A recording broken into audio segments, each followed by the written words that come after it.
السلام عليكم ورحمة الله وبركاته. أصحابتك وحرن جنال كمركز السود وهذا أدي هذا ما سنتين مانت ومركز لبات وهوذا أنكو كل منه وأربعة سدح دبشر لبي طبعا ديسمبر سنة كلبا كون يشان يلباتنك. مدحوينه ترامب شلay waa kii Soomaalida ilhaan iyo waliba dalkeena Soomaaliya markale ay maalmahan caada ayuuba ka dhigtay.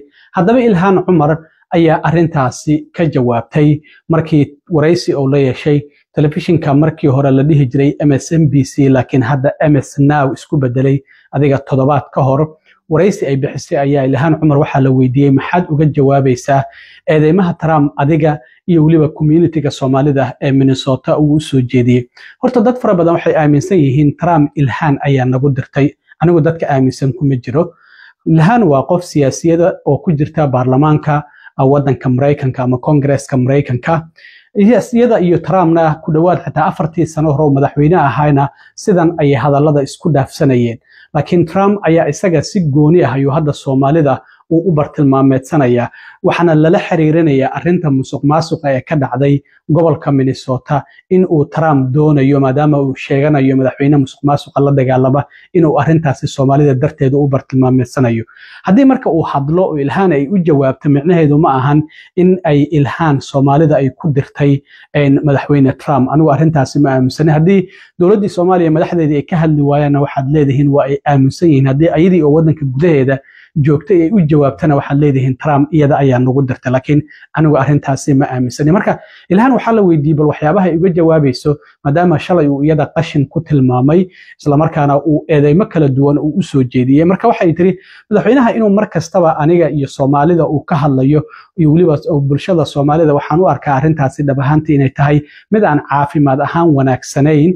Marka waxa ay sheegtay waxaan rajaynayaa in uu helo caawinaad uu u baahan yahay. Marka ninkan waa xanuunsan yahay waxaan u rajaynayaa in uu helo caawinaad uu u baahan yahay. Marka Ilhaan Cumar waxay tiri madaxweynuhu waxa uu isku dayayaa inuu dadka ka leexiyo guuldarooyinkiisa ilaa iyo intii uu madaxweynaha. Waxay tiri howlgaladiisii iyo masaafurintiisii uu ku hanjabayay in dad badan uu masaafurinayo hadda uma socdaan sidii uu isagu u rajaynayay.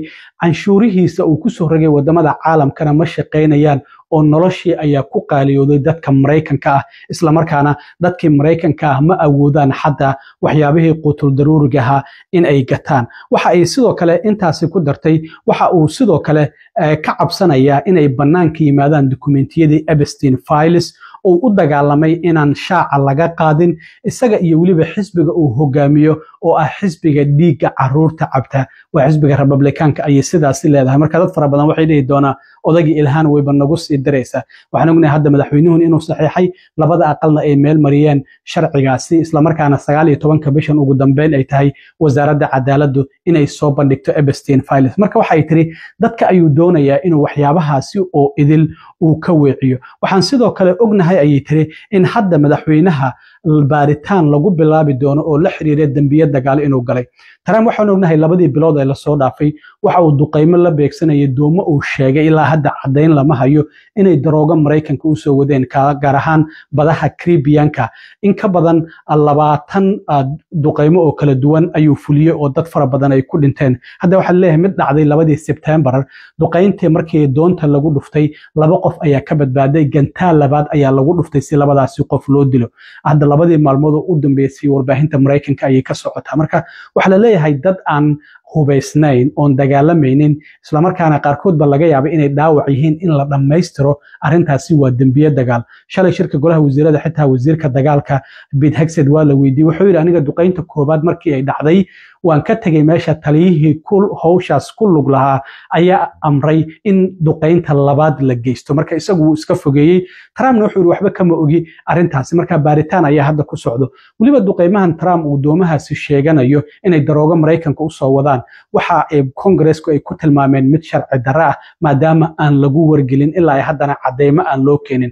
Waana labada xisbi waliba kuwa Republicana iyo kuwa Dimuqraadiga ayaa diidan. Marka waxay leedahay hadda arintaasi baaritaan ayaa ku socota inuu dambiye dagaal uu geystay. Sidoo kale waxa la weydiiyay maxaa bulshada Soomaalida uu gaar ahaan u bartilmaameedsanaya marka waxay tiri mar kastaba ninkan cunsuri ayuu ahaa oo islaam naceebka ah waxaan ognahay afartiisii sano hore in wadamada Afrikaanka uu shidhol ku tilmaamay wadamo aan waxba ahayn oo aan bajirinba waxay tiri waxa aan sidoo kale ognahay in markii ugu horeysay uu ku dhawaaqay in uu tartamayo inuu yiri dadka muslimiinta ah ee soo galootiga ah waan ka mamnuucaya Mareykanka waa kii travel muslim banka soo rogay marka waxay tiri wax la yaab leh ma ahan in hadda bulshada ay madowga ah ee soo galootiga ah ee wadankan ku sugan in uu sidan uu u caayo amaba uu u daba dhigto la yaabna ma ahan inuu doorto bulshada muslimiinta oo iyaguna madowga ah sidoo kale in isagu sidoo kale uu wax ka sheego laakiin waxay tiri waxaan rabaa inaan iraado annagu waxaan nahay dad muwaadiniin Mareykana baasaboorkeena waxa ku qoran inaan nahay muwaadiniin Mareykana sida darteed waxay tiri waan jecelnahay Minnesota waa ay na soo dhaweysay in badan oo inaga naga mid ah Soomaalida ay ku jeedaa waxay tiri dib ma la dejinin gobolka Minnesota laakiin iyaga ayaa doortay gobolka Minnesota maxaa yeelay ay tiri gobolkaasi waa gobol dadkiisu ay aad u wanaagsan yihiin oo dadka ay soo dhaweeyaan waa gobol aad u qurxan sidaas darteed waxay tiri wax kasta oo madaxweynuhu sheego inagu gobolka Minnesota waa sii deganaan doonaa waana sii joogi doonaa wax kasta oo naga sheegana waxay tiri gobolkaasi hadalkiisa ugama tagayno marka Ilhaan Cumar waxay leedahay Soomaalida intooda badan waa dad muwaadiniin ah isla markaana sharciga wadankan ilaaliya gobolka Minnesota dib u dejin dadkan qaxooti ahaan laguma dejinin laakiin iyaga ayaa doortay in ay degaan maadaama gobolkaasi uu yahay gobol aad u qurxan dadkiisuna dad soo dhaweynta ku wacan ay yihiin haddaba Ilhaan Cumar marka oo arrimahaasi ka hadlaysay su'aalahaasani la weydiiyay waxa ay tiri I would say the president's obsession with me and the Somali community is really unhealthy. It's creepy. And I hope that he gets the help that he needs. It sounds like he is trying to deflect from the failures that he's had as president. His immigration rates are not going in the way that he's expected. We know that the tariffs are not working to make life affordable for Americans. We know that he is afraid of what is in the Epstein files as he's fought to be the head of the pedophile protection party. And we know that right now he is being investigated for war crimes that he might have committed when he ordered what seems to be illegal attacks against boats in the Caribbean. He's always been a racist, a bigot, a xenophobic, and Islamophobic. We know that he called African nations a shithole in his first administration.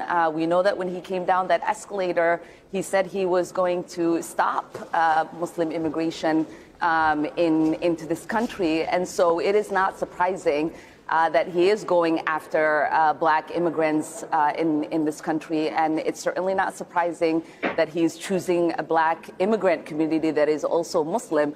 But what I would like to say is that most of us are citizens. On our passport, it says we are nationals of this country. We love that Minnesota has welcomed us. Many of us have not been settled in Minnesota. We chose it as a home because the Minnesota people and the state is beautiful and very welcoming. And we are going to be here regardless of what the president has to say. aad u mahadsantiin asxaabta muuqaalkan haddii aad dhamaysatay waxaa jira muuqaal kale oo ka horeeyay oo uga hadlayay howlgallada ciidamada ICE ay ka wadaan magaalooyinka mataanaha ee St. Paul iyo Minneapolis oo dadka Soomaalida ah ee sharci darrada ah ay ku bartilmaameedsanayaan iyo baaritaano kale oo dawladdu ay sheegtay dadka degan gobolka Minnesota inay ku sameynayso wal Soomaalidana lagu bartilmaameedsanayo muuqaalkaasina soo daawo aad u mahadsantiin asxaabta intaan marka la kulmi doono waa saaxiibkeen Cilmi Waaro idin la sida iyo nabadgelyo